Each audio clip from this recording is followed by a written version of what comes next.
this is online, so I figured I would. Well, good afternoon or evening or any of the time zones in between to everybody. Here we are at the West East Poets of the Pandemic and Beyond.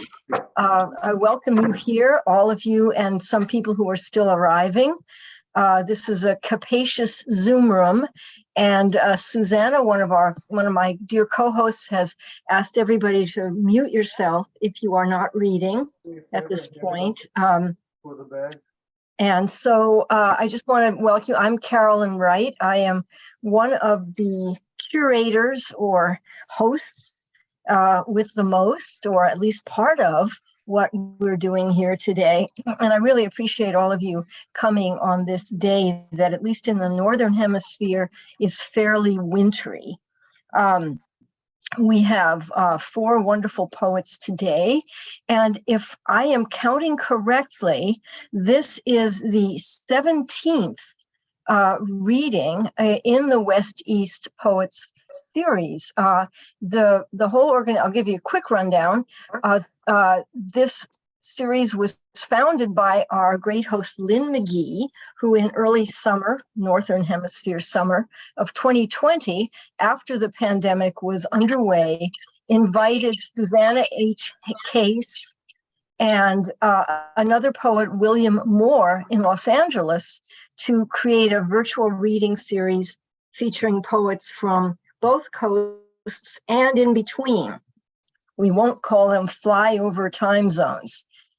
Bill Moore in Los Angeles stepped down in the fall of 2021, and at that point I was asked to join, and shortly thereafter, Sandy Yannone, the great MC of the Cultivating Voices live poetry wonderful series, had joined us. So there were 4 of us, 2 on each coast. Lynn McGee and Susana H. Case are both in New York City or nearby. And Sandy and I am in Seattle, and Sandy is in Olympia, which is 2 hours or so drive to the south, depending on traffic. So if I have it correct, we've had 17 programs, each of which at this point features 4 poets. And some people have new books to feature, other people have recent books, and all the work has been wonderful.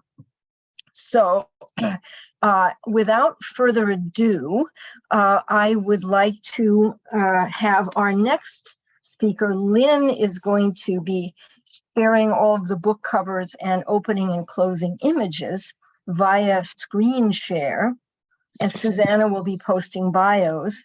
And Susana is going to wrangle the open mic. So as you know, we have an open mic. We have space for 10 readers to read 1 poem each, about 3 minutes. And so if you haven't yet signed up and there's still some slots left, let us know. So I am going to turn it over now to Sandy, who is going to introduce Liz Ahl. So take it away, Sandy, with that great hat. Thank you. Thank you so much, Carolyne. Thank you to all of you for being here today for what proves to be another just astounding reading from this group. I'm always really struck by how when the 4 of us get together and we pluck poets from our fabulous cadre of possibilities, how the alchemy of them occurs. And so folks, just get ready for an amazing reading from our 4 featured poets. And of course, we love hearing the voices in the open mic. Well, I have the unbelievably good fortune to be introducing Liz Ahl to you. And I've also had the unbelievably good fortune to know Liz Ahl and her poetry since many moons ago, when I was a graduate student at Emerson College in Boston, and she was an undergraduate student. At that time in the MFA program, they had blended poetry workshops. And trust me when I say it was not always a good thing. Liz, however, Liz All was the highlight. She was the beacon. She was the only undergraduate whose poetry, to me, felt like it had that depth that deserved to be in this workshop with the other graduate students.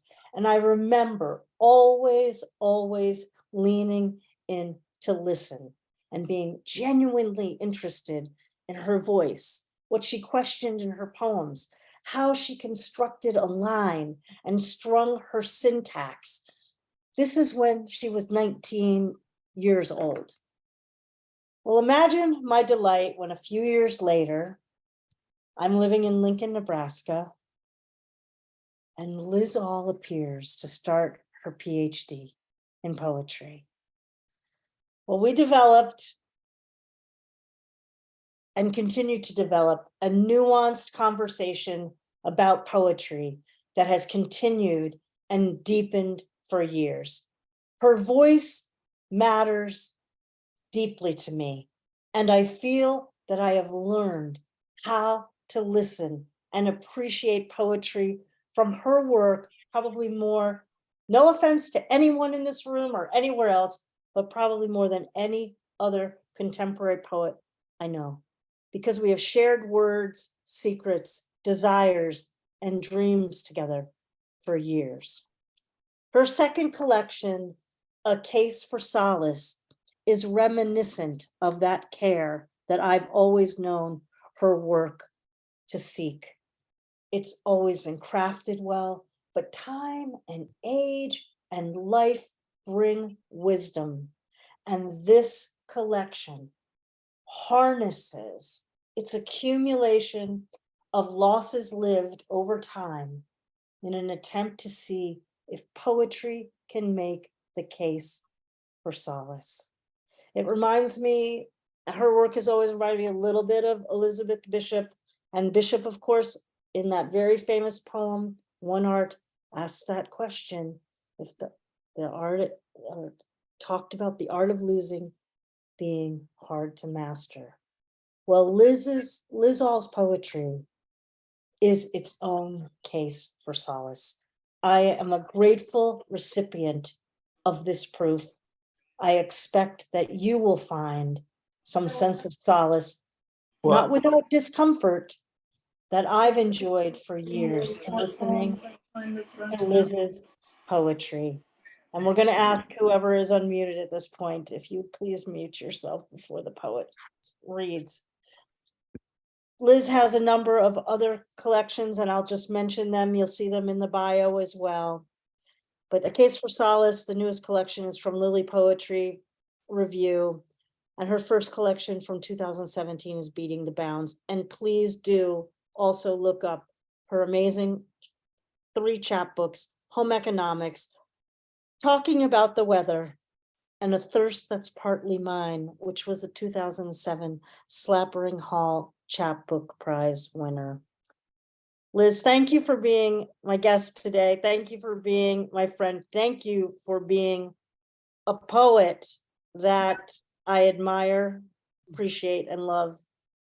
It's why I read poetry. Thank you, Sandy. Good grief.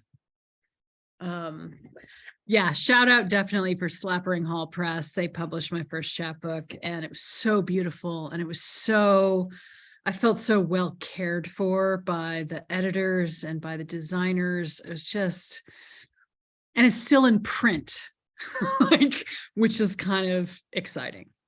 Thank you for inviting me to participate. I have 7 poems. Sometimes it's nice to know how many, so you can sort of count down.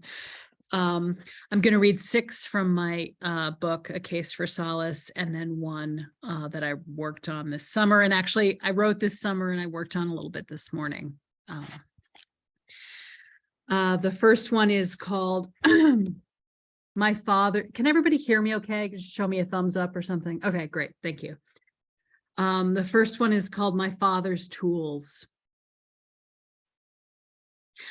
All manner and size of pliers and clamps and screwdrivers, some of it recent vintage, some of it handed down from his own father.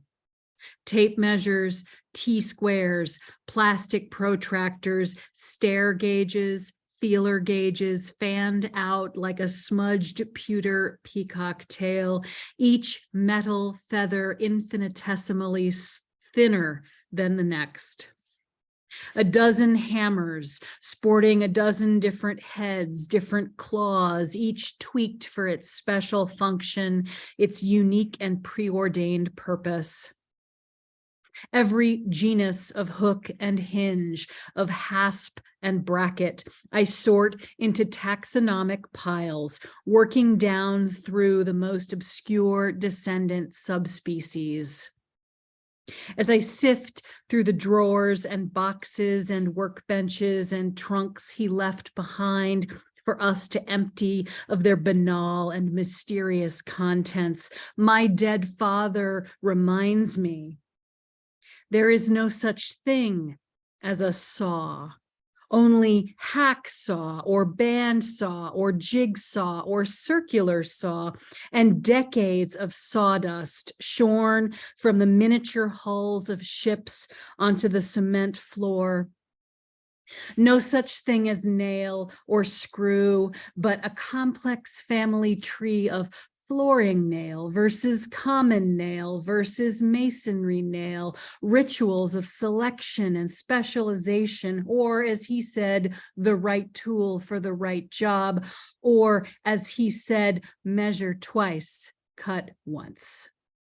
There is no such thing as sky through the window above this work table. There is heart scream blue. There is Neapolitan sunset ripping the molten seam across the hemisphere. While I am elbow deep in my father's workshop, sorting tools I don't yet know the names of, but with a penchant for nomenclature I inherited from him, its own kind of tool. There's no such thing as inheritance. Call it winch for the mind, call it mitre table of naming. My fingertips are blackened by hours of handling all this treasure piece by piece, even the ultimately unidentifiable creatures still blazing like totems in my dirty palms. And there is no such thing as love, only sawdust and scrap wood, only hacksaw and heart scream, only roofing nails and set screws, only gauges for measuring by touch the slenderest gaps.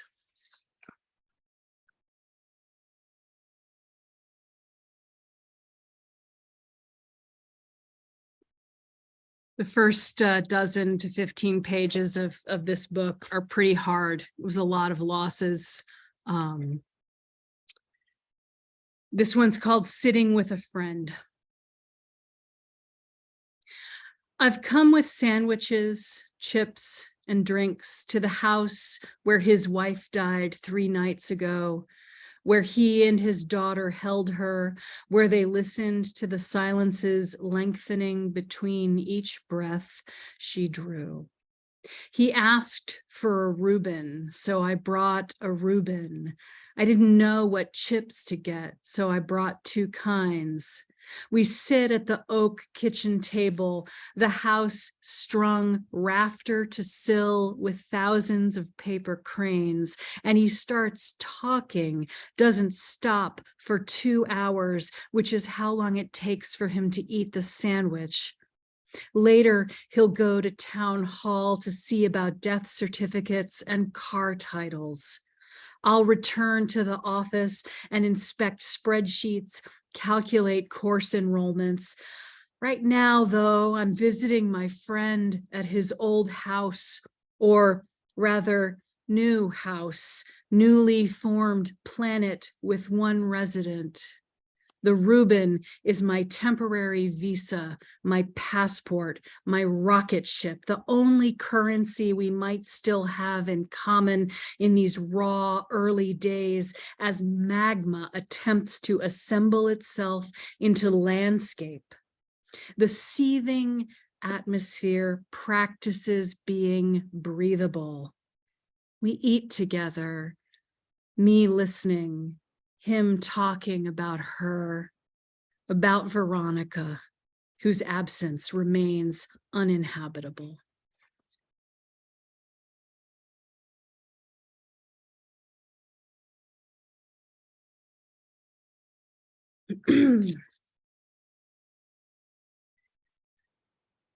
Pool therapy.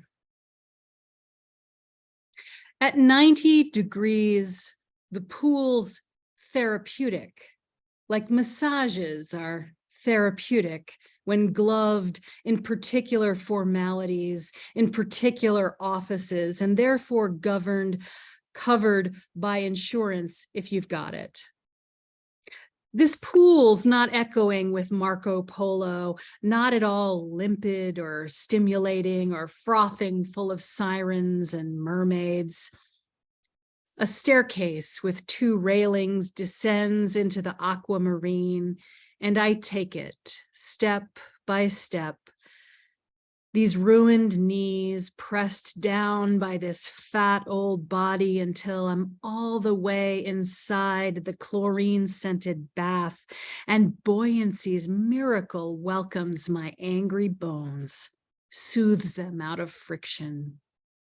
The heat coaxes a kind of release, as if steam could carry off all that is stuck and stiff and swollen.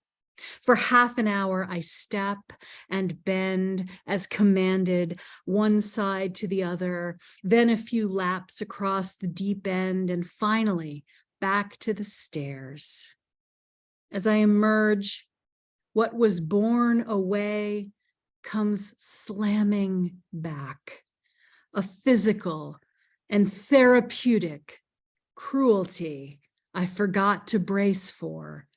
Steam turning to hot lead, me somehow heavier than I was when I entered the waters. Your body is your burden, the air asserts.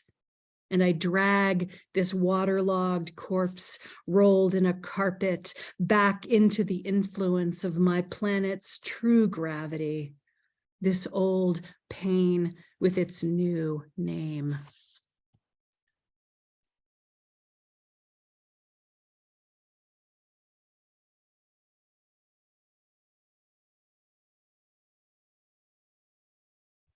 The you in this poem is not me. I do not knit. I have tried to knit. I have tried to drive a standard shift. Neither were successful for me.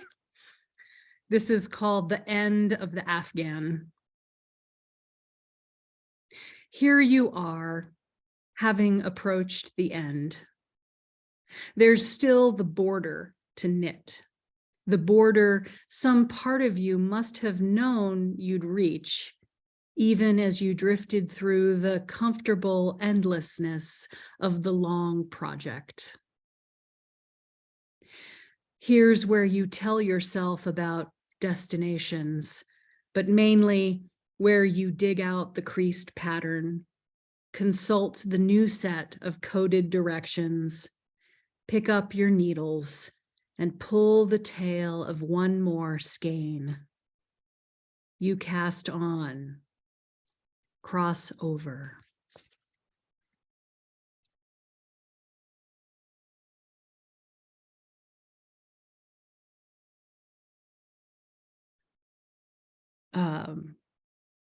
I really like reading one. This one's for Jeanette's. This one's for Jeanette. This is called When She Comes Home from Camp. Oh, I should say in New England. So I moved to New England and learned that people here talk about going to camp. And it's not like the rest of us. When we talk about going to camp, you're a kid, you go to summer camp, you go to camp. Up here, camp is like your 3-season cabin, like you go as a grown-up to camp. And it's different from like going camping. You go to your camp. Anyway, I don't know. It's some of you from New England, maybe you understand. But this is like grown-up camp. But it's not like summer camp. But you can't do it in the winter. This is called When She Comes Home from Camp. My lover wears a layer of dirt, more like a second skin than a shirt, a layer of sweat-sealed grime earned from chopping wood, from evicting a mouse-ridden mattress from a rarely used cabin and scrubbing away the aftermath, from helping to haul and boil water, from helping to keep the fire alive beneath the blaring supermoon. My lover wears a weekend of skinny dipping and berry picking, of sharing dinners cooked by women in the earthen oven made by women, drinking rum around the fire fueled by good dry wood chopped by women. This weekend of silence and song at the crest of summer has painted the body I love with earth and ash and dust. But also it has revealed a deeper layer, concealed in the day-to-day, her wildness unmasked in its happy appetites, sparkling and strange, a little dangerous. Some ember pulsing beneath the soot and pitch. Some name of hers I still don't fully know.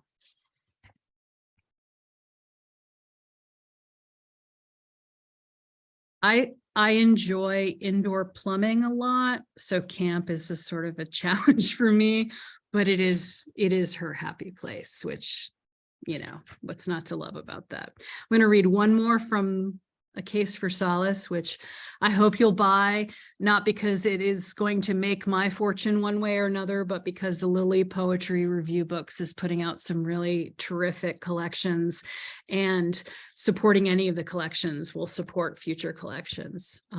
Loved working with Eileen. What a pleasure.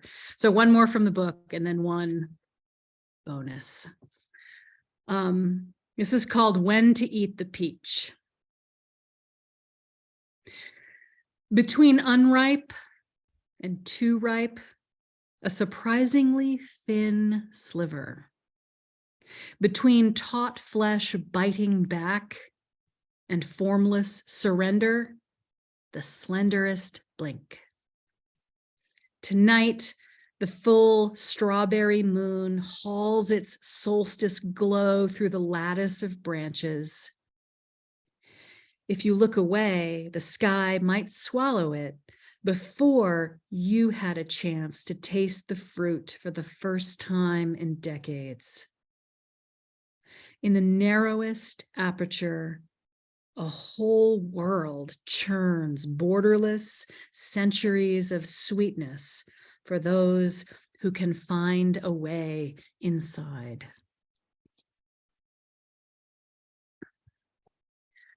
And my last poem I wrote this summer. These poems all, I was like, am I allowed to be an East-West poet of the pandemic and beyond, even though all of these poems, except for one, were written before the pandemic? It turns out yes. So thank you for that generosity.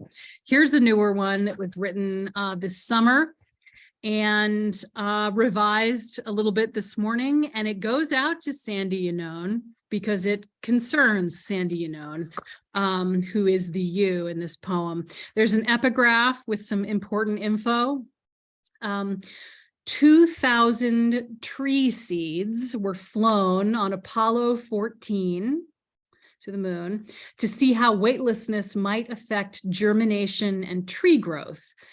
The seedlings grown from those seeds were planted all over the country and the world. Thanks again, everybody. This one's called Looking for the Moon Tree, Olympia, Washington. That's for Sandy. Our first guess turns out to be a giant sequoia, Not even one of the species whose seeds were flown and returned, nurtured into seedlings, planted in places like this state capitol plaza, full tilt green today, and home to enough botanically notable trees that a brochure is dedicated to their appreciation. For half an hour, we fumble past spruce, oak, magnolia, cherry, and even a Norway maple straight from a fairy tale. Tourists increasingly unsure will find what was promised. At the plaza's edge, we find the solid Douglas fir, rooted so close to the curb as to be nearly wandering into traffic. We doubt until we see the commemorative plaque affixed to a boulder at the foot of the fir, paid for by school kids who sold moon pies to raise the funds.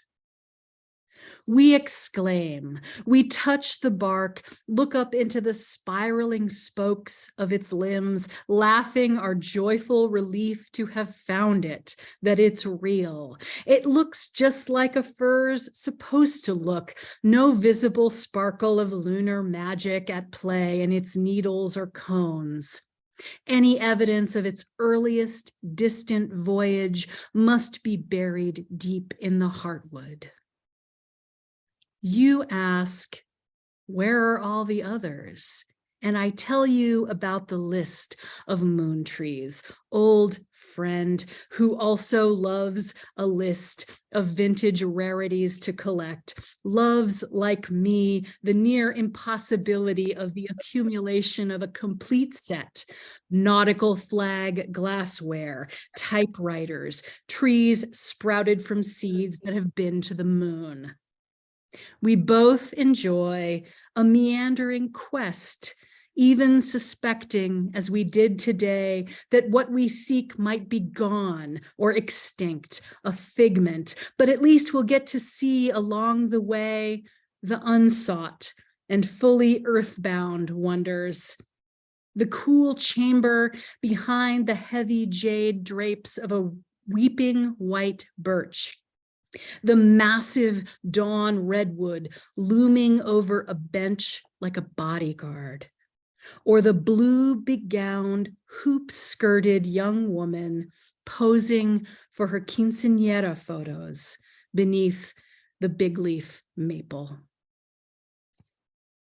Thanks, y'all. Looking forward to hearing the rest. Thank you. Thank you so much. Thank you so much. That was beautiful. That was really, really beautiful. I really enjoyed that.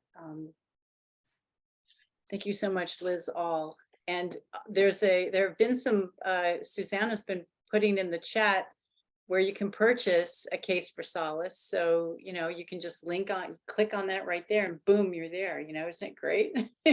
So, okay, so I'm going to just move on now and introduce Lisa Badner. Fruitcake by Lisa Badner was published in 2022 by Unsolicited Press in Portland, Oregon. What a great name, Unsolicited Press. And you know, something else I noticed about them, they only have their first names. The masthead is only first names. I don't know. I'm not sure what that's about, but it was just sort of charming, you know, little detail. The press materials describe Fruitcake as a collection of poems that follows a persona through various jobs as an administrative judge and civil servant, the adoption of her son, and her relationship through the years with her parents, and in particular, her father, who worked as a macaroon baker. So that had me. I mean, first the title, the book cover, that got me. I was like, I'm buying this book. You know, I just, you know, no questions asked. That got me, that little blurb. In fact, you know, spoiler alert, the title, it's not about someone who is as crazy as a fruitcake, which I don't think is a phrase that we can use, you know, in good conscience in 2023. And, you know, so, but it's a literal fruitcake. And you know, I won't say more because I don't want to spoil the surprise. Many of the poems in this book have a tone of quiet objectivity, and then they close with a personal revelation that is both perfectly fitting to the poem, and yet completely unexpected. You know, it's very deft. You know, I really, it's very mature. I love that about these poems, about a lot of them. These final disclosures in the poems, in fact, kind of cinched my affinity with the speaker and made the work very engaging for me personally. The poems are full of surprise after surprise. Usually I read a few lines from someone's work when I introduce them, but I'm not going to do that with Lisa Badner's introduction because I just don't want to spoil a single surprise for you. As her bio mentions, Lisa Badner has worked as an administrative law judge, which means she conducts hearings, reviews briefs, and issues decisions. And I really, really like to think of a poet in a position where they conduct, hear, review, and decide. And you know, poets can be kind of judgy. Okay, all right, okay, well, I'm making a little joke there. And I include myself in that assessment. But if I ever get subpoenaed and I have to go before a judge, I hope to God it's a poet. You know, I hope to God it's a poet. And when I sit down with a new book of poetry, I want it to reveal surprises to me. I want it to astonish me, like this book does, Fruitcake by Lisa Badner, her first full-length collection. Please welcome Lisa Badner. Oh my God, thank you so much, Lynn. Wow, that was kind of amazing. And thank you for inviting me. And I'm just so happy to be reading with these amazing poets. Okay, so the first poem I'm going to read, I don't normally read this one, but I thought I'll mix it up a little. And you can hear me, right? Good, okay. This first poem is called Extraction. Tongue numb, swelling like anaphylaxis, blood-stained bib tight around my neck, long skinny needle prodding into, puncturing my jaw, suction, drying me out, slurping spit and snot. I am practically upside down. This dental dam may suffocate me. It hurt for 29 years. In the 80s, it stank of decay. I sprayed it with Banaka. The ache, finally intolerable, Dr. M killed most of its nerve, though in a compromised state, a crowned stub, it lived through painting pipes on kibbutz, law school, Midwest feminism, 17 years of therapy, chickenpox, rectal surgery. Yesterday, it got scanned, dead, fractured, rotten, infected to the bone. Lower incisor, left, number 28, soon to be a big gaping hole, black thread stitching over sprinkled cadaver grafted bone. The next one I'm going to read, it's called, This Is Not an Obituary. This poem is for Claudia Card. Claudia, you asked me in advance to write your obituary. You gave me 37-page single-spaced CV. Now that the time has come, I have not written an obituary. After the biopsy results, you said I would inherit your music library. I used to play piano. I stopped playing piano in 1984. You nominated me for a graduate fellowship. You said I would have been a good philosopher. I got the fellowship, thank you. Then I dropped out. I went back to New York and eventually to law school to pursue a mediocre career. After your lung surgery, you told your other visitors that I was a judge. You seemed so proud, Claudia. I kept telling you, administrative judge. In the 90s, I took you on a walking tour all over Manhattan. You developed plantar fasciitis from the hard city pavement. I took your ethics class in 1984. You still held the chalk, like the cigarettes you used to chain smoke. Your mother died of lung cancer. You told me how your family was so poor, she barely went to the doctor. The lung tumor protruded from her chest by the time she got someone to look at it. So in 1989, I lied when you asked me if I smoked. The last time I ever saw you, I hugged you goodbye when my taxi arrived to take me to the airport. You were in bed, cancer in your brain, maybe your spine.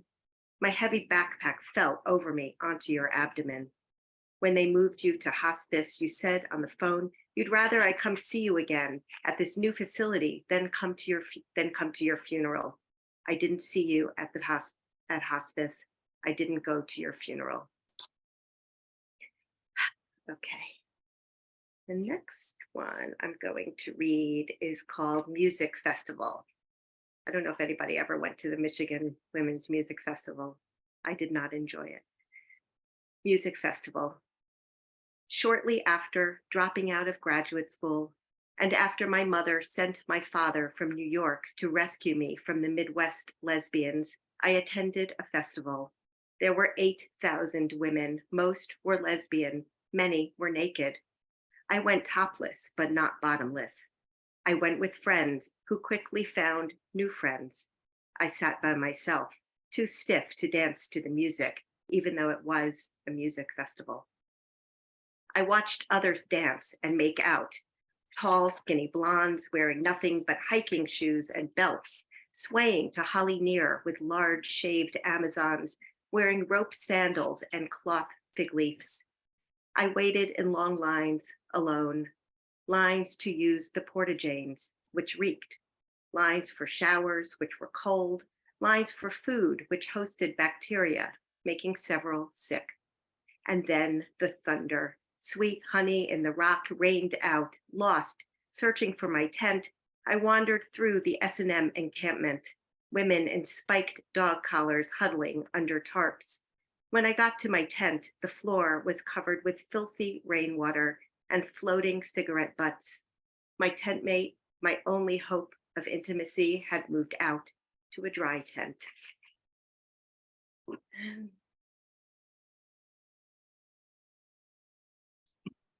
The next one I'm going to read is called Facebook Friends.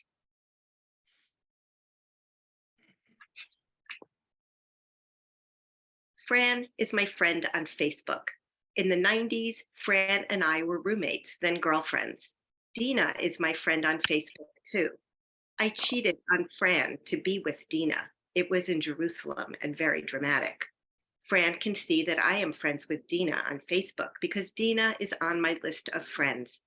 I friend Fran's new girlfriend, Ellie, since we are all pretty friendly. Ellie friends Dina.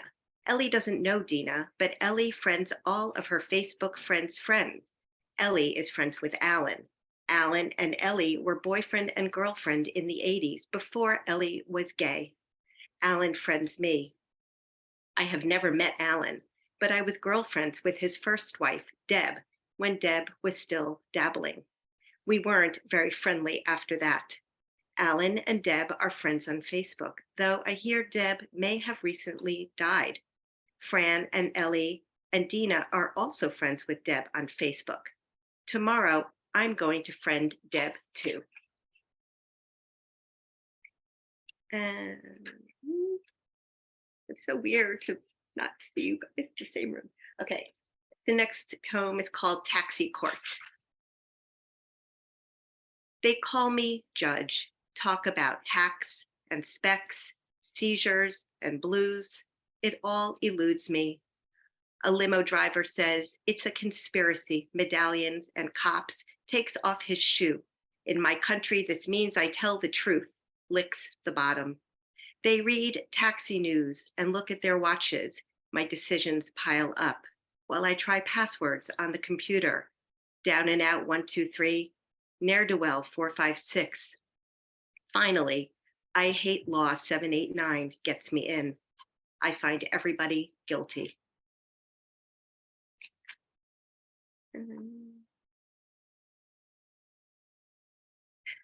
Career change. The rabbi sleeps at the desk across the room. Curly side locks drape along the ashtray. The brown paneled office above my father's kosher bakery in Williamsburg. The week after I was fired, I answer the phones. Macaroon King, how may I direct your call? The monitors are too old for screensaver. The desk drawers have no handles. The leather chairs are torn and hard. Julio, the barber next door, lost his snake. It's crawling somewhere in the bakery walls. My father says, maybe it will eat the rats. The supermarket chain won't pay a nickel more for a can. Passover is killing us. Daytime Telemundo on the bookkeeper's desk. A woman weeps. Yo quiero matarme. The rabbi is snoring now, but somehow his yarmulke doesn't move. Just across the river, lawyers in suits are eating smoked turkey, Swiss and avocado wraps with a honey mustard glaze. My father takes out 2 cans of sardines, skinless and boneless in olive oil. We scoop them out with forks, drink the oil. Okay, the next poem I'm going to read, I think I have 3 more. So the next poem I'm going to read, I don't normally read it, and I did obtain the requisite permission from the subject matter. This is called Watching Adoption Video with My 8-year-old. After a particularly shitty day in school, learning about immigration, then fighting with me about reading logs, Minecraft, and Hebrew school, my son wants to watch his adoption video again, given to us 6.5 years earlier by the Ethiopian social workers. In the video, my son sees the hut he lived in, his birth mother, cows, a farm, an old grandmother. The film culminates in meeting his adoptive mother, me. He's not even 2, but he's already my kid. The Ethiopian courts had declared it. All I'd seen before was a picture of his face. Filmed by Elias, the cameraman in Addis Ababa, my son and I now watch as the adoptive mother doesn't know how to pronounce her son's name. She is smiling like a nervous idiot, tries to hold the boy, and he cries, has no interest in the bubble wand in her hand. You see, my son tells me in our living room in Brooklyn, now sitting on my lap, you are a stranger, some random person. So I have 2 more poems. And this one is called 50. And unfortunately, I wrote it quite a while ago. 50. 50 is when that box of tampons purchased 6 months ago is still full. When the AARP magazine makes for engaging bathroom reading and an article like How to Survive Your First Heart Attack seems not so irrelevant. 50 is when you find yourself standing over an AC, even though outside it's -3. 50 is when the parents who had you young seem suddenly old and you realize you're not far behind. 50 is when you can't remember the last time you bought a new bra, not that you still bother to wear a bra. 50 is the new fat, when you are closer to century than fetus. 50 is when your kid calls you Grams just to fuck with you. When the Benadryl in your cabinet expired 19 years ago. 50 is when your long-term relationship, which should have ended long ago, must dissolve now because you both realize there's so little time left. And I'm going to end on the title poem, Fruitcake. So there will be no more mystery. Okay.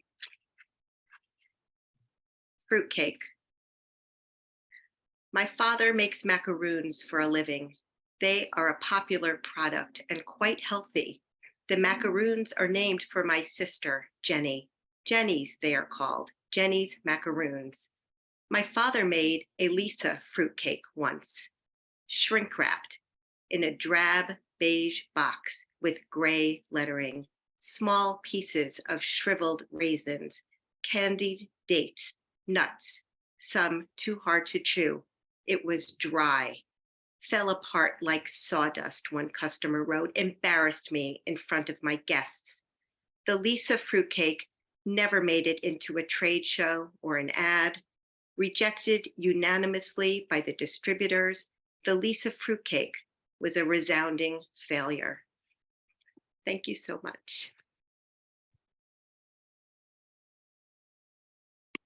That was wonderful, Lisa. And there is a link to buy the book in the chat, and you will want to read this book. This is the second time I've heard Lisa read from it. And and as Nicole pointed out in the chat, you can't hear us laughing, but we are. So now, next we have Anne Harding Woodworth. Her novellas in verse titled Gender. In that book, Martin Martina, who is born female, but dresses and lives and is happy as a male and as a father in the 11th century, wants to be a saint. She speaks in the 21st century, though dead, along with other characters in the 11th century. In the second novella, because in this book, you can see it's 2 novellas in verse. In the second novella, After Mass Destruction, the poems are set in the future in asexual groups of survivors in which one gets pregnant and thus is in danger of being killed along with her child. So you can see this is a very eccentric book and very different. If that sounds like a set of complex narratives, it is. But both novellas address what it means to be male or female, the social constraints of gender, what it means to parent a child, and other concerns that are, in fact, very contemporary. This is a poet whose work is no stranger to social issues, as with an earlier collection, The Last Gun, just to take one example in which the voice is that of the last gun on earth. I think you'll find this work very unique and soundly rendered. So here is Anne Harding Woodworth. Thank you, Susana. What a pleasure to be here. By the way, Lisa, I adore fruitcake, and I don't think your fruitcake is really a failure. Fruitcake, the book, surely isn't. And if you've ever had an Emily Dickinson black cake, that's about the best fruitcake in the world. Thank you, Susana, and hello, everybody, and thank you all for coming. Yes, my book is Gender, and I'm going to read from the novella Martin Martina, but I want you to know a little bit more than what Susana told us about Aftermath. Aftermath is an apocalyptic story in which there are 3 groups of survivors. The males are called fennel men because they wear a fennel bulb on a rope tied around their waist. The females are the weavers, and the 3rd group are the builders, who are of a gender neither male nor female. They are unable to reproduce. The builders and the weavers live together in the same houses where life progresses, and each group is doing its job until the anomaly that Susana mentioned occurs that throws the community into disarray. And that's when one of the supposedly asexual builders gives birth. The other story in Gender is called Martin Martina. A lot of the story is told in the voice of Mother Martina, who lies today in a glass coffin in a chapel somewhere in a place that might look like northern Italy. We go back and forth between the 21st and 11th centuries, as Susana said, and as Mother Martina remembers her past. She was born female in the year 1000, and she died in 1063. A good place to start is the prologue, which is in the voice of Mother Martina as she lies in her coffin. And I'll read a few of the stanzas from the prologue, stanzas 1, 2, and 4. Each poem is dated. This is Friday, August 26th, 2022. Women under black cloaks like crow's feathers whisper at my sides here. They peck around me, peer through the glass of my coffin at the gold and green brocade I'm wearing, my soft leather shoes unscuffed. Silk gloves hide the gap of my missing finger. the one in a Topkapi case near St. John's Hand, though I've heard there was another in Corfu sold by a priest. In fact, I've heard he sold about 13 of them. I feel quite lovely now. It wasn't always so. When I was dressing in a monk's tunic so that I could stay with my father at the monastery. I knew I did not make a handsome boy or man or girl, woman for that matter. I was menstruating twice or thrice a year, and in the 5th year, my 20th, not at all. Nothing bloomed. Breasts? None. Some might consider me lucky. Ha! I remember the absence, but not with regret. I have recall that is perhaps destructive to my happiness, yet joy is essential in the grave. Memory calls forth events of my long life as a young person and later as a father, mother to my Dino. I was never a wife to anyone, nor was I a husband. At times I felt urges to be one or the other.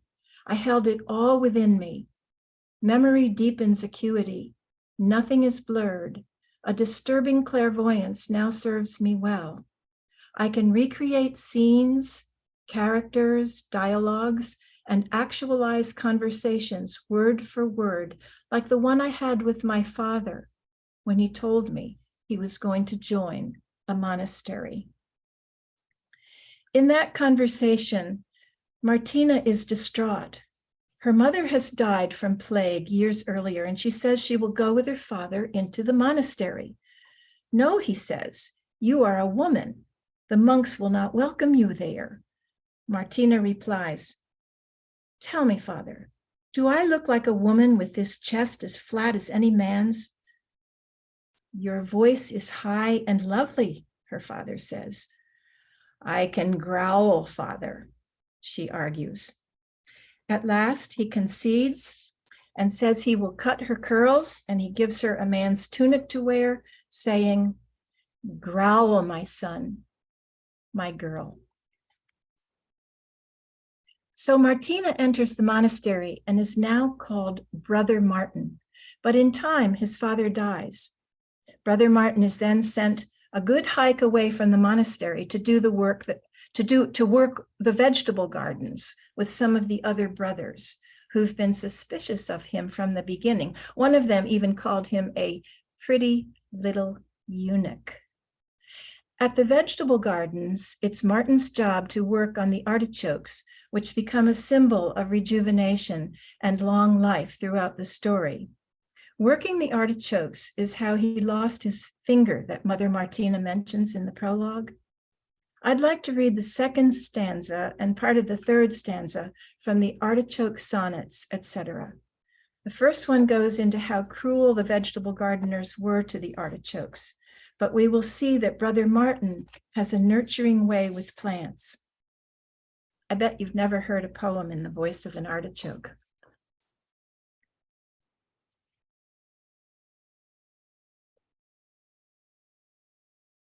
They shook us and uttered most secular sounds.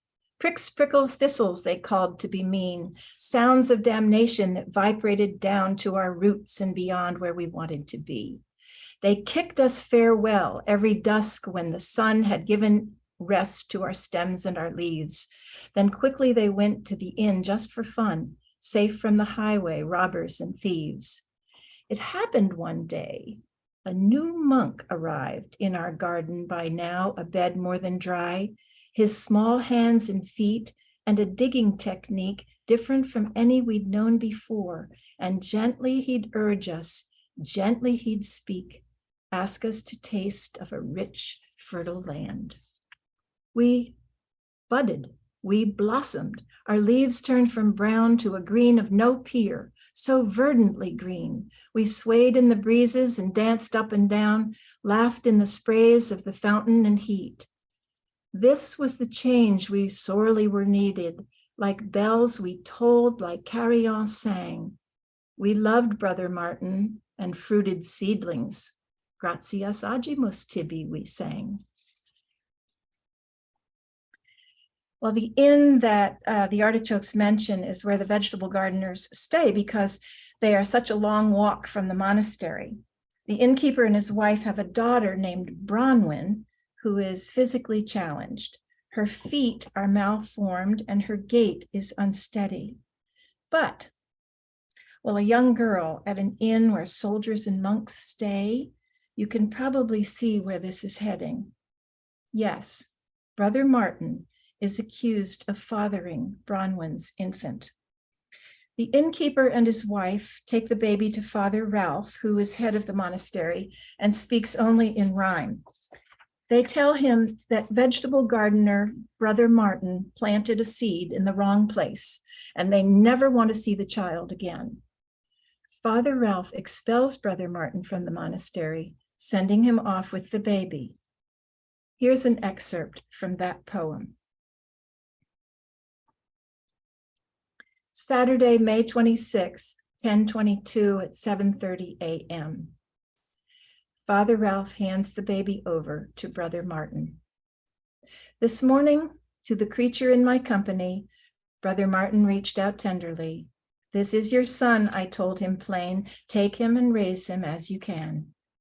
Begone, I said, away you'll stay. So with the newborn, he went his way.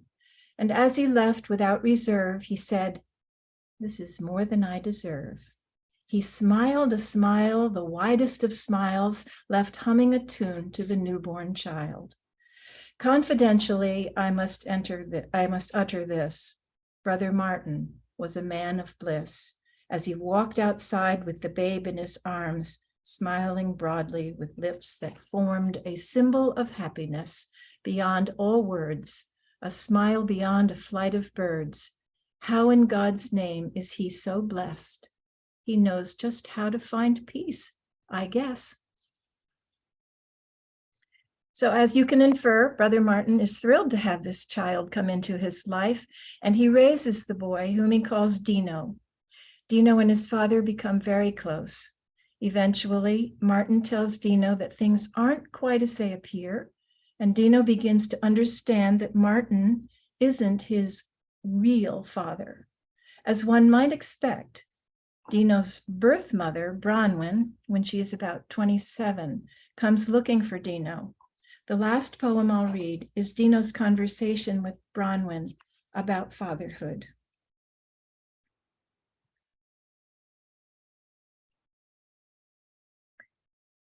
Monday, May 13th, 10:34. Dino asks about his father. Who is my father, Bronwyn? Martin is your father, you know that. Oh, I think of Martin as my father, but that doesn't make him my father. That's all you need to know. The man who fathered you would never be the father you have. Who was the man who fathered me? Did he have a name? He did, but I don't remember it. Did he have a job? He did. He was an itinerant soldier.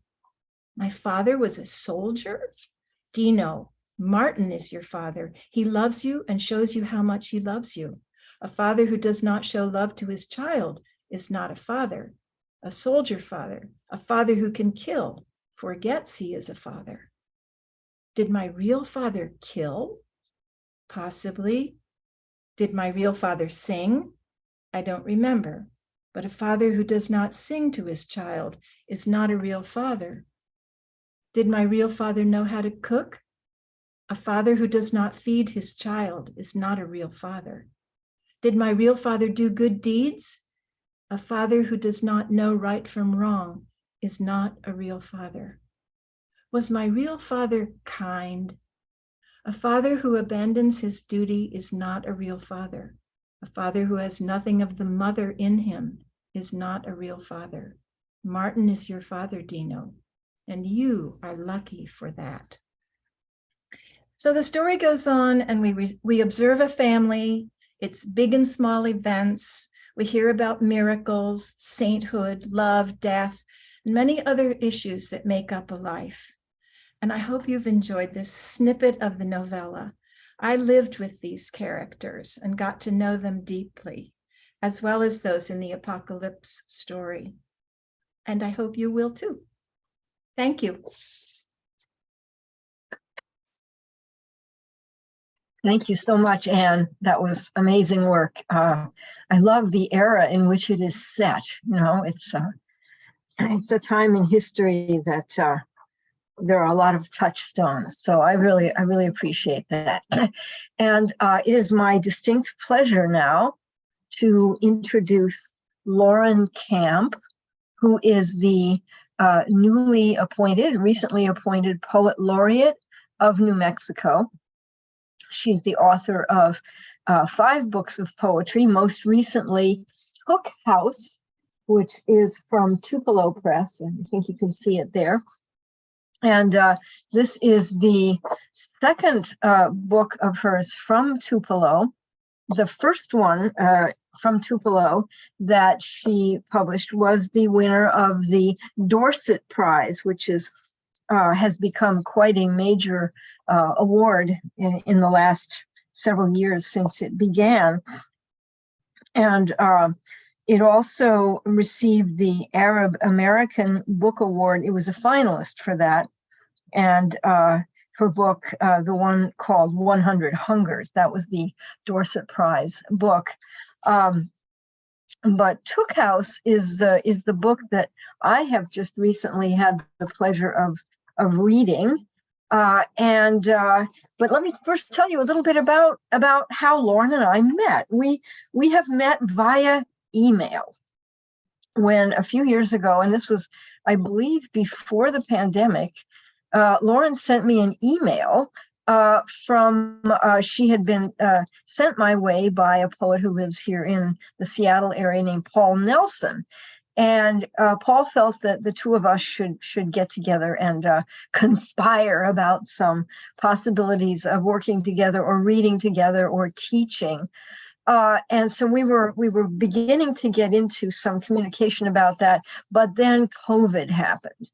And we sort of, we fell out of contact for a while, and we were planning to exchange books, which we did recently. So that is how I have Took House. And I began seeing posts of hers on Facebook, and I attended a few of her Zoom readings when Zoom readings began to take off. And so I was pleased to reconnect with her. And about Took House, this is an amazing book. The title is mysterious to me, but it is very much filled with the tactile, kinetic, and kinesthetic sense of the high desert of New Mexico, where Lauren now is the Poet Laureate.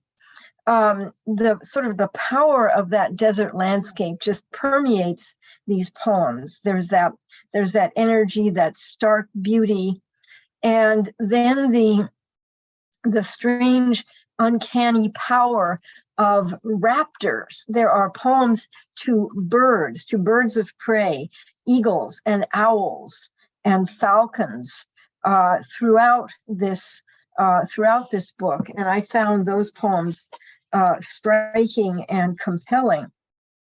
And as a visual artist, Lauren was actually working as a visual artist before she took up poetry fully. And so many of the poems in this book derive inspiration from fellow artists and photographers, such as Georgia O'Keeffe, Annie Leibovitz, Piet Mondrian, and the one poem that struck my fancy the most was the poem called "The Bed on the Wall," which sort of addresses a painting by Robert Rauschenberg. And as I read that poem, I kept waiting for the bed to fall off the wall, but of course it couldn't because it's in the painting, it's painted there. But I love the tone of that poem. It had a little bit of sass to it, I think.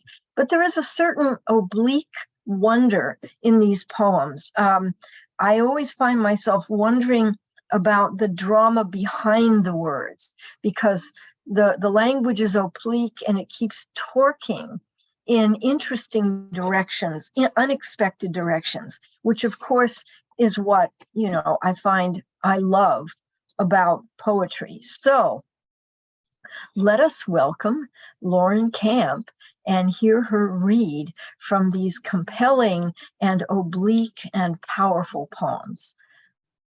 Thank you so much, Carolyne. And I love that word torque in a poem. I like that idea. I'm going to be thinking about that for a while.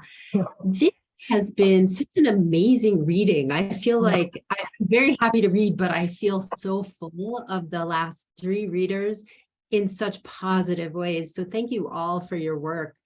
I'm going to start with a handful of poems from Took House, and then I will read you a couple of new poems. The night clouds wrestled the sky. At that moment, I was blind to the sorrow and stop that was coming. For that gentle hour, I settled into the only split in the road, where I still saw the purple reflection of day slipping from cedar and aspen. Air temperature as skin would shift to bare and brisk, but in the sky, unguarded orange shadows advanced, and clouds extended to unkempt corners, the desert's chambers of gray. Trees unfurled their fluted 5-petaled veined fingers, precision worth noting. What else should we look at but fugitive color, the shape that's not empty? So little of what happens belongs to us, only the frequent sense of being encircled. After light was stripped from the scarlet wall, a string of birds armed long branches, rhapsodizing. I had entered the chatter-curved worship of their bursting, the song grafted to the moon's musky discipline. Once their noise was placed, it remained in my mind for years. Not a coincidence that I heard and saw a final stray sweep of sun as pigment and chord, and would summon it again next time I was swallowed, beat down. That night the sky came up to my lips. It tasted of wind and gave me something to miss.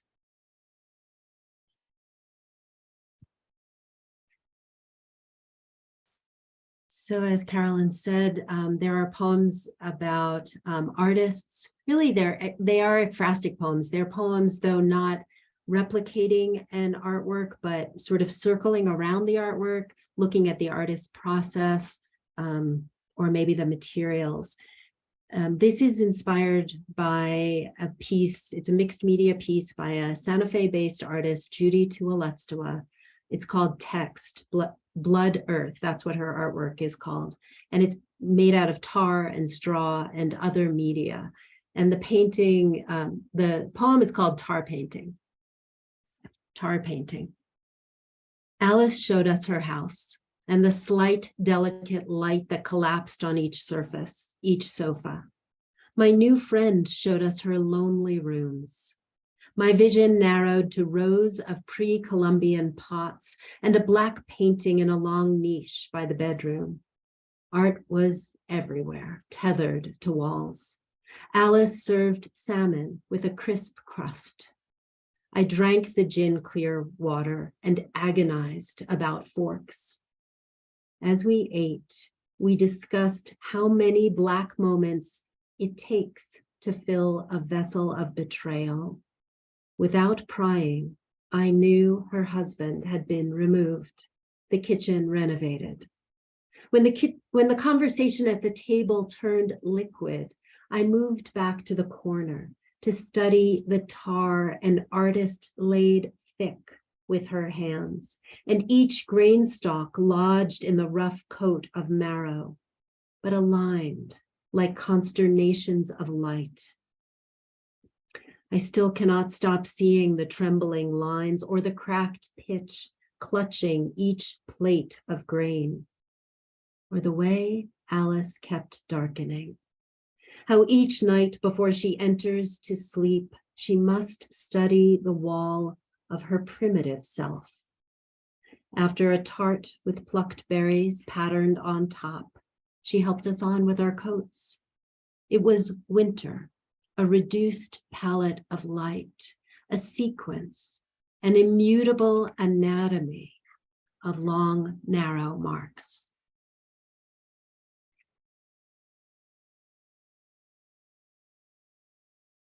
I think the book is rather heavy, actually, but there are these 3 poems sort of scattered throughout the book that that all have titles that begin with homeostasis. I was after some, at least small amount of balance, and this is one of them. It's called Homeostasis Night. When I can't sleep, I ask you to tell me a story, though I am all grown up.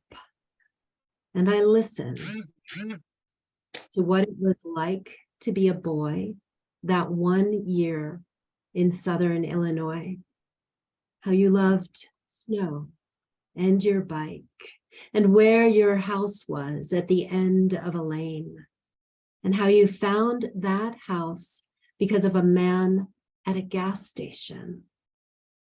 But then I fall asleep and don't know what happens next. So I worked on this book for about 14 years, maybe. It took 15 years end to end, from the very first line to the book in my hands. And at some point, I actually recommend that approach. It turned out to be very useful to enlarging what I was trying to say and moving away from my initial constraints and my initial ideas. So towards the later part of the process, I added in poems of raptors, which I didn't have. So I had to write them. This is one of them. It's called Swainson's Hawk. White throat and pointed wings, a perch in Spanish bayonet, in shinnery oak, in pasture. Small eyes tucking in to prey. I always forget the haste of dismantling the torn off evidence. Leopard, lizard, whiptail, kestrel, shrike. While stars are raw, a raptor feathered to the toes will eat grasped rats and voles, collect the flapping bats. Another bone, another funeral, the supply nearly endless. I'm arriving on time to a table. The mouth holds sorrows. Teeth cling to the soundless. The leaves and root. The sunset rushes by. Somewhere a rabbit warm in the hawk's beak.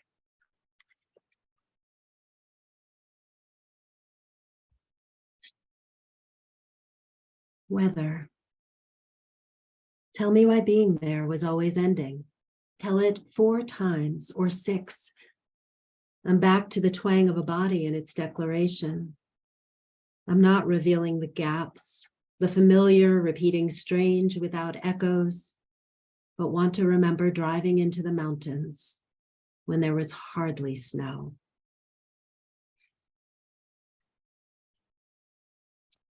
And the last poem I'm going to read from Took House is towards the end of the book. It's called Equivalent. Witch's broom, a half-broken memory. Formation of ravens as evidence. This is the respite from hesitance and the chance to watch sky thirsting for heartbroken clouds. The ground remains nearly expressionless. The sun has been churning. I typed 9 goodbyes in a white room.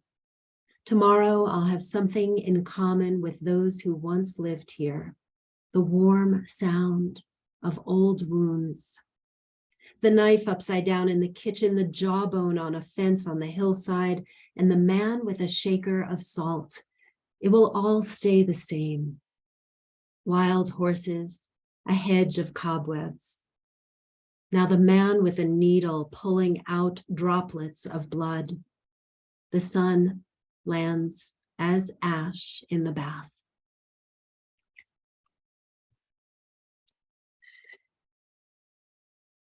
Thank you. It's really, really nice to be here and to be reading these poems. It is quite cold here, as I think it is in a number of places, but I wanted to read two new poems, or new-ish poems. This first one, maybe I'll take everybody to Belize and we'll be a little warm. It's called The Logic of Degrees. That sun-bruised earth, the landscape is still in my sweat. Slow pollen, no clouds. We went past bricks and locks to a web of painted heat. We chose it. As if that climate of vines with its minimum perfection of wasted day could undo the clockwork of life. It's been a while, or the whole heap of time. Logs balanced on trees, easy sinking, soft earth. People spoke singing consonants. The whole place was in supple collapse, scrawled with its salt, thick, ragged wreck of volition. Far from the surf, we hung around in multiple versions of glare. Around us, piles of tires, extinct vehemence. The crimson-lipped light kept us from moving, so we lolled in the white swing, legs drawn to the ledge, tolerating the labor of pause. God, it was good to unletter the earth, though then I thought of such inaction as boredom, aware as I was of the emptying calendar of days. I didn't desire indolence. The landscape seeped on, and our skin held it. Why bother to remember? We left, hurtled to the plain, through an arch, a tunnel, that eager perpetual course. What we've done since then, what is it? A sadness? A seam?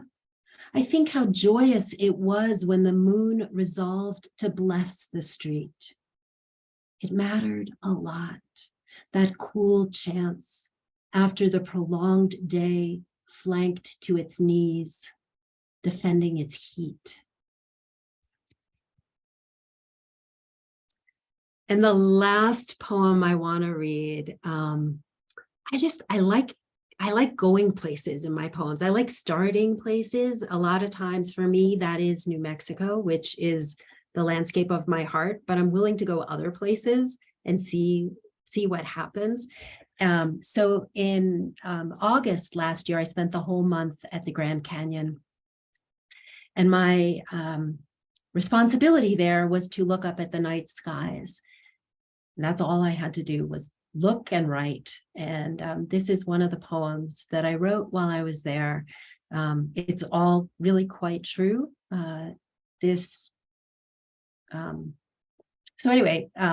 So let me take you to the Grand Canyon, where I still want to go back to, like, every day I think about it. And let me also thank you all so much for your attention.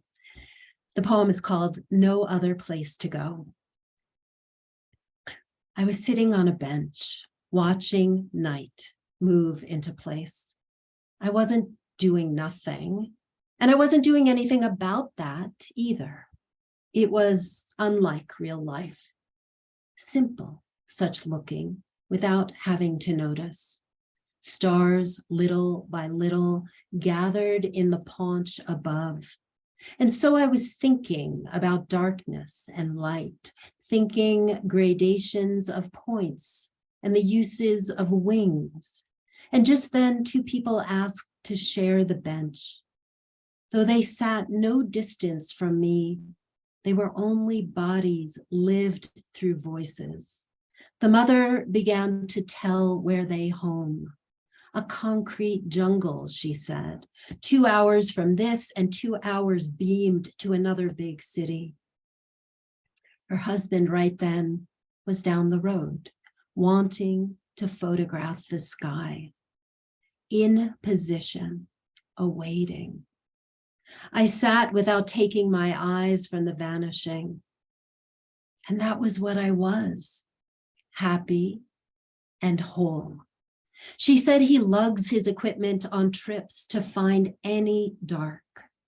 She wanted him to have what they can't see in Delaware, the missing data of the impossibly vast.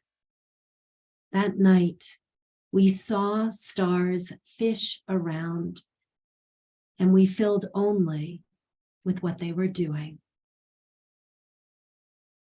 Thank you. Thanks so much, Lauren. That was wonderful. Thank you, Lauren. That was beautiful. And both Caroline and Sandy characterized your work in the chat as contemplative, and I wholeheartedly agree. And also the way you read your poetry also contributes to that atmosphere. So that was really beautiful. We now move to the open mic portion of the program, and we have 10 open mic readers who are going to read one poem each. And instead of continuing to enter and unmute to introduce them, I put their name in the chat, and there's so many comments coming in, I'm going to put them in again. And what I would ask is if you just read and then yourself again, in the next open mic reader come unmute and read. And we have a great lineup. One of the open mic readers, Beth Morris, was a featured reader several readings ago, and Bruce Whitaker, who is on the list, is going to be a featured reading in our next reading on March 19th. So if you like his poem, you should definitely come back. So I'm putting the list in again, and we'll start with Jerry Wagner.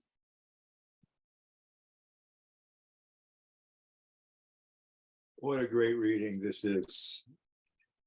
Did everybody hear me? Okay.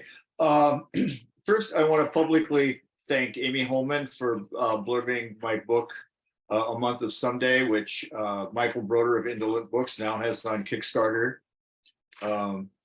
So it is my debut chapbook, and I'm very excited. This is, it's structured as 30 poems of April 2020, which was the first full month of lockdown. I live in Brooklyn and I got a headset for doing this. April 2nd, 9:10 p.m., 44 degrees, clear. The lone patrol car rolls, a commercial trash truck idles, empty trains rattle below. Stranger quick draws a bird on brick. Suspended without suspense, time is elusive in limbo. Unseen bottles clink, clatter into some recycle bin. A woman scrapes her garbage can to the curb. No thrum from the great city. I might be lost in the forest, slogging through an all-white snowfall. We're tied in the twisted sheets of last night's dream. Thank you.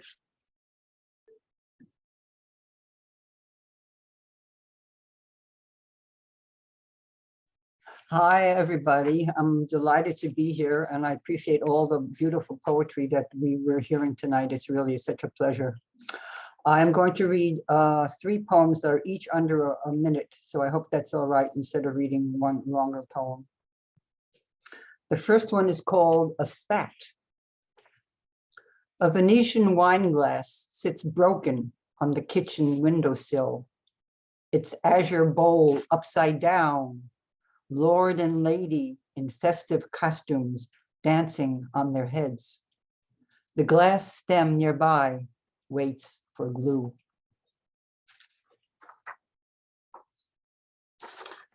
And the second poem is called Reflections.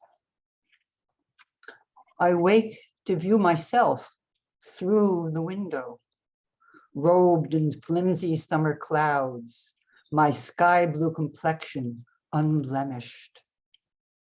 I wash my face in the nearby stream, a watery mirror, window to a time before words, before memory. And the last one is a haiku, and it's called In Tibet. Sculpted ice Buddha melts in the Kyushu River, water to water. Thank you very much.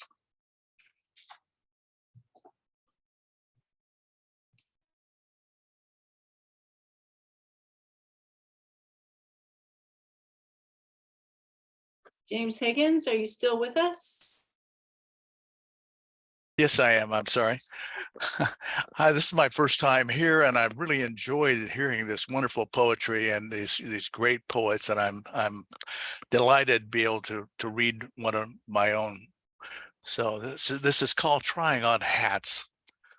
She liked to go into Minter's department store just to try on hats. You know, in those days, a woman to be dressed wore a hat and gloves. Hats were on little stands, each sitting on its little wooden head-like thing, veils carefully arranged, colors together, mostly navy blue or black. Must have been winter, I guess. Seasonal colors were very important back then. No white shoes or hats till Easter, please. But anyway, there were these tables in the middle of the hat displays, two at least, maybe more, with high double-sided mirrors, so she could sit there, try on hats she liked, peer at her face in the mirror, veil up, veil down, hat straight or cocked to the side. Now I wonder what she was thinking.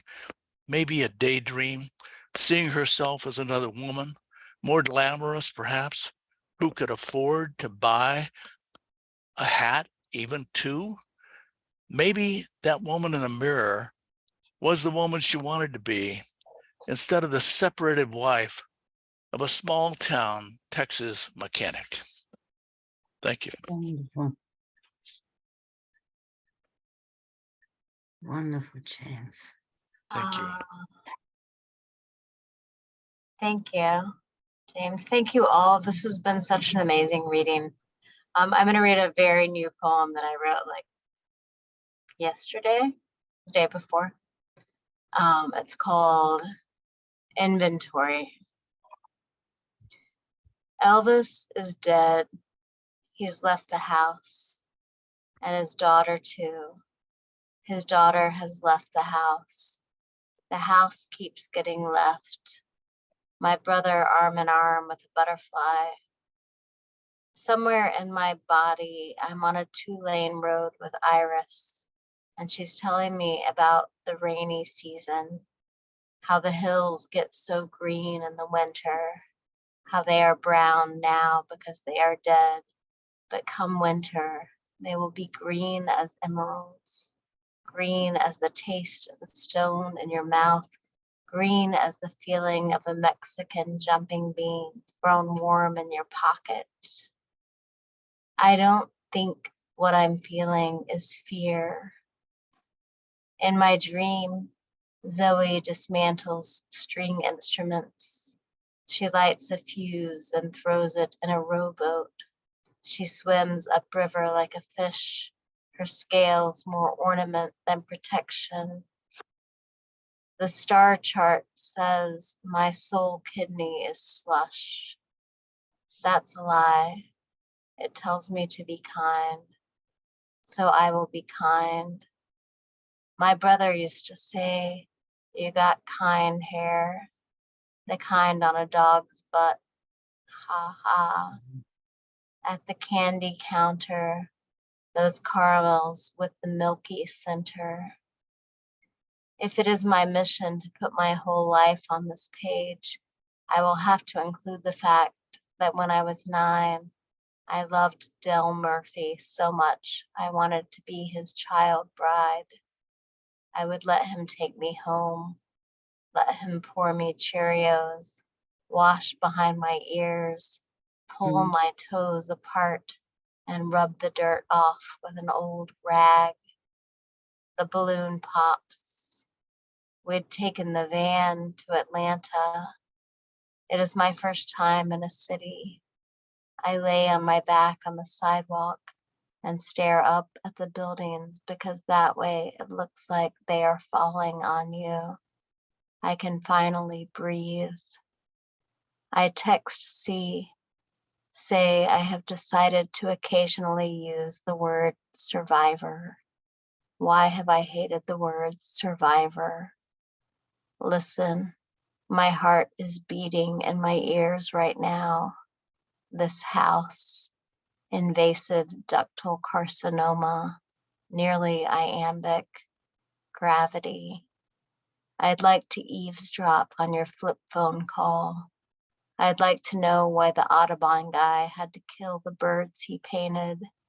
I'd like to be ashing in an ashtray, little petals of dying tulips on the coffee table, chatting with a woman from France who has a Polish last name. Somewhere in my body, Brenda settles by a tree with a view of the river and reads Frank Lima. And somewhere in her body, she carries that with her to the end of her life. That all this will end, that all this will come to a close. Iris says for years the rain stopped, but then it started again. It pours and pours. A root canal. The woman on Twitter who shows her bloody hands and says she's been peeling beets. What a wild collection. Doctor, I say, it hurts when I do this. Then don't do that, the doctor says. But I can't help myself.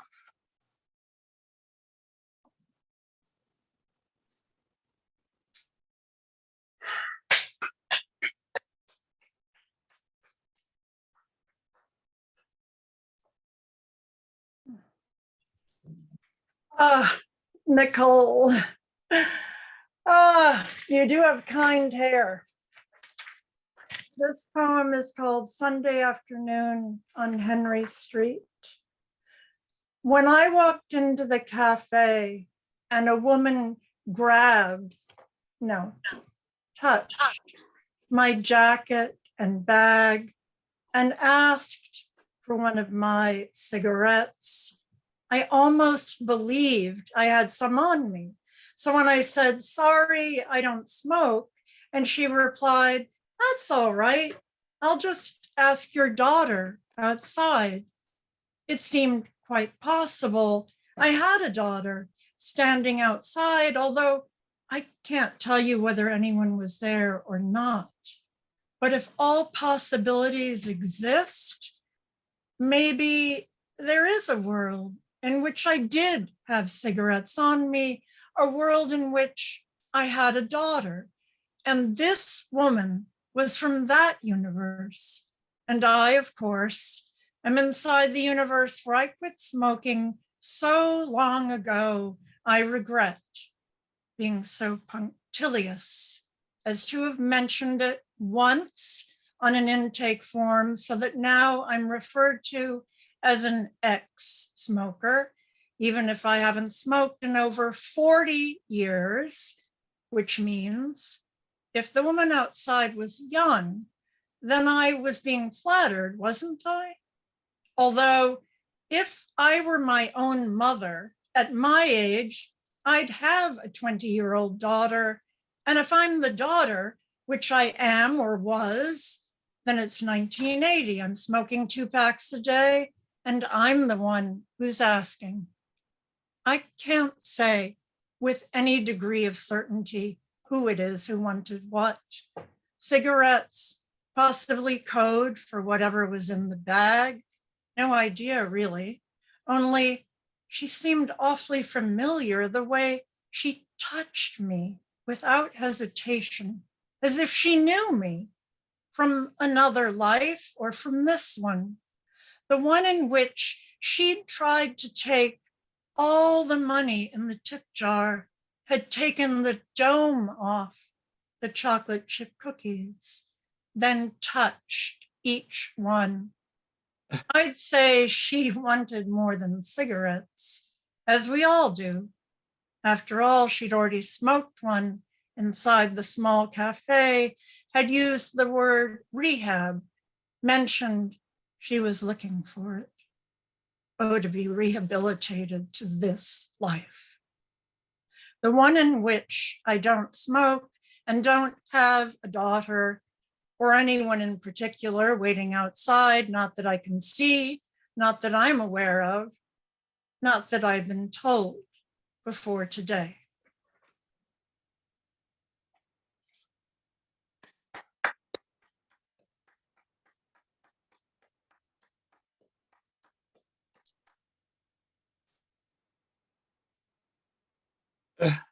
Yes, I'm here. Oh, it's so good to be back at West East. The last time I was here was September of 21, on the 20th anniversary of 9/11.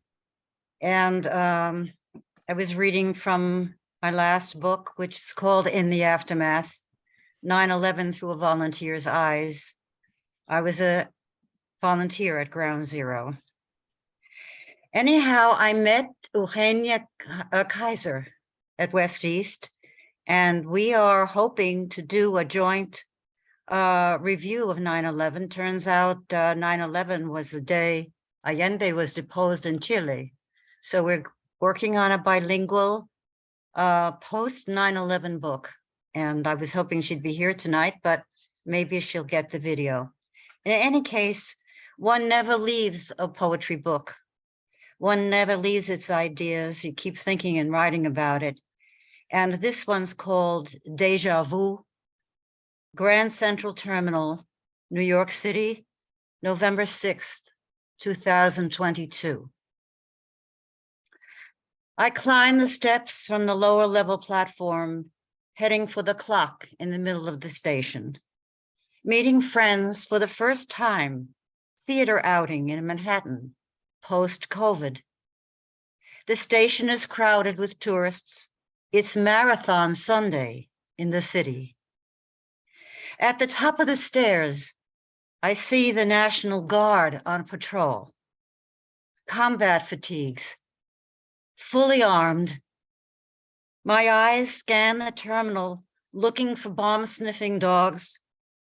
Suddenly lightheaded, heart racing, I tell my husband I need a place to lean on, next to a guardsman in case I fall. I find a wall, start a conversation with two of them. Last time I saw the guard in Grand Central was right after 9/11, on my way down to volunteer at Ground Zero. Seeing you here today brought it all back as if it was yesterday, not 21 years ago. The guardsmen ask if I'm okay, thank me for my service, tell me they have to leave the post, make their rounds in another part of the station. I'm momentarily alone. Fear lingers, takes time to dissolve. I stay at the wall, still unsteady. My husband comes towards me. As we leave, I reach for his arm to regain my footing. Fake, nice to see you, from my friends. Ask myself, when will it end? Thanks, everybody. And I hope to see you next month as a listener too. Hi, everyone. It's great to be a part of this wonderful reading. Social studies. Imagine watching from history and geometry the performance art of preteen Christos wrapping steaks with crepe paper into life-size whales, a swim on the dips and swells of well-kept lawns. I was out with flu, and missed that day in 6th grade when trios of the other girls mapped school grounds with oceans of Wrights, humpbacks, blue, and giggling sperm. I'd switched from public the spring before and still hovered between its teases and friends to guide my charting near the tulip tree. I was scared, but they were sullen. I had the tools and measurements of the whale. I had the grass and soft earth, the curiosity. I had the grass and soft earth, curiosity, the sun had dried days of rain. Besides showing us through petitions and campaigns to save an animal how grassroots movements work, our teacher assigned the shy girl a giant to make, and the girls whose years-long union stood frail, the task of working together to see a bigger picture. My whale was the length of middle school, just one. How big the ocean, the earth. The girls who used to stare and snicker were too hurt to think of me. Whatever it was breaking the bond between them would. When they said, "Step inside," I left them for the confines of my blue whale. Just one, just me. Imagine watching from history this geometry. Thanks.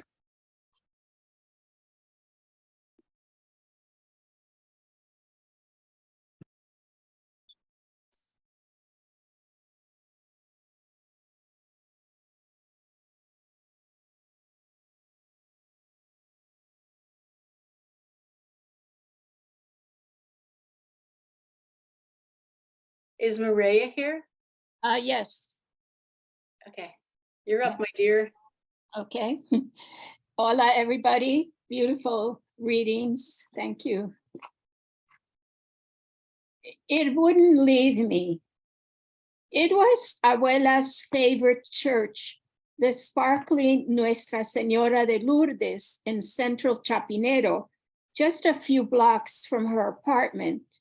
And every Sunday, on leave from boarding school, I accompanied her to the 12 o'clock mass, where she was greeted by neighbors and the church goers calling her Doña Maria and the church staff. As usual, Monsignor was saying this mass, but today he said that there was a special announcement. We all started paying special attention, and there it was, that a well-known woman, a parishioner, had committed a grave offense. We all looked around, our ears all alert. Then he named Abuela's first cousin, Cecilia, who had traveled to Panama to marry a divorced man. And we all knew that the church condemned divorce. So she had sinned gravely. So from now on, she was excommunicated, prohibited from receiving the sacraments, and outcast in the church.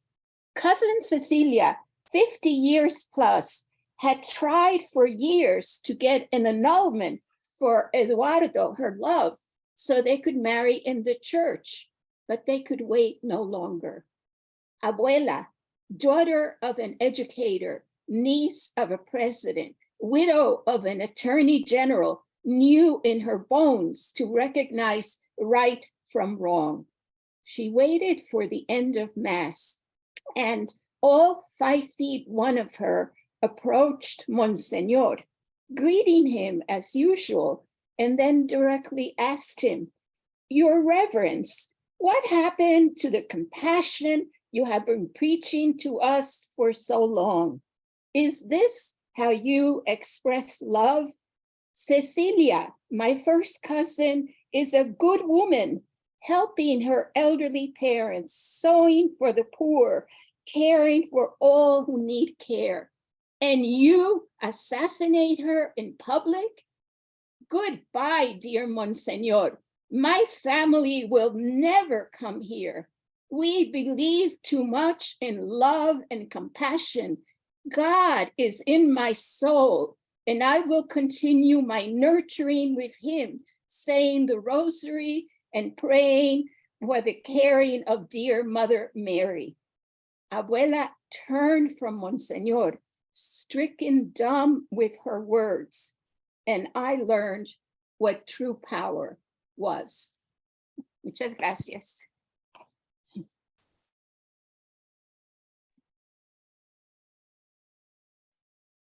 Hello. Wow. I've been encircled in so much joy. Short one, then part two. Radical in my youth, I never accepted control for love. I never joined bullies to hurt others. I never accepted an apology for abuse, which claimed, because I love you. Radical in my wisdom years, seasoned to the finest, Theodore Roosevelt declared, our Mother Jones, the most dangerous woman in the USA. Now I am a dangerous woman in thought, word, and deed. Part two.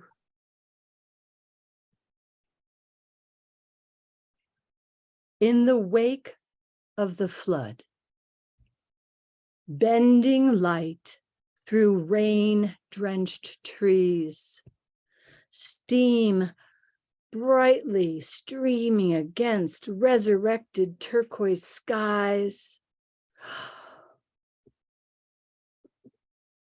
heliotropian flowers waiting for the sun, playful shadows casting larger than the size of specks.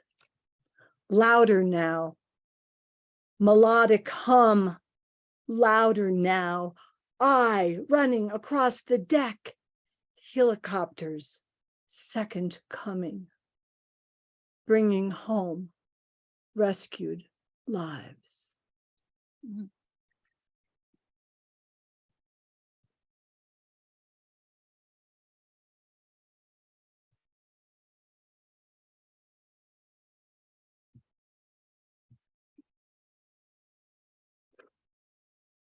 You're up, Bruce. Oh, maybe he's not here. Did Bruce leave? Bruce Whitaker? Yeah, he's I don't think he's here I anymore. don't see his name in the participant list any longer. Okay, all right. But So let me just go to the closing to the closing comments here. all right. All right. So anyway, that's it for our reading for today. So let's give a hand to our featured readers, Liz All, Lisa Badner, Lauren Camp, and Ann Harding Woodworth. Thank you so much, 4 brilliant writers. I enjoyed your reading so much. It was just wonderful. And thank you for our open mic readers. Our next reading is Sunday, March 19. And our featured poets are Risa Denenberg. Do you know Risa? She's out there on the West Coast. Bruce Whitaker, Mervyn Taylor, and Allison Hedge Koch. So that's going to be a really good reading. Please come back. So that'll be Sunday, March 19. And thank you, everyone. I'm Lynn McGee. My co-hosts are Sandy Yannone, Carolyne Wright, and Susana Case. We appreciate this community so much. Please come back and join us in a couple months. Thank you, everyone. Be safe, be well. Enjoy your life if you can. Thank you. Thank you very much. Thank you. Thank you. Yeah. Thank you, everybody. Thank you. It was a great reading. Really, really wonderful reading. And I'll be in touch with various numbers of you. We'll stay in touch and